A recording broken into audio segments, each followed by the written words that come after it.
There's a lot of cool things about being a head. First of all, I can put you in a bag and sneak you into movies for free.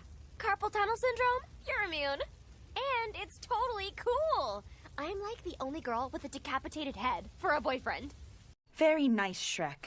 You could have at least tried to get along with my father. Well, do you think it might be nice if somebody asked me what I wanted? You're unbelievable.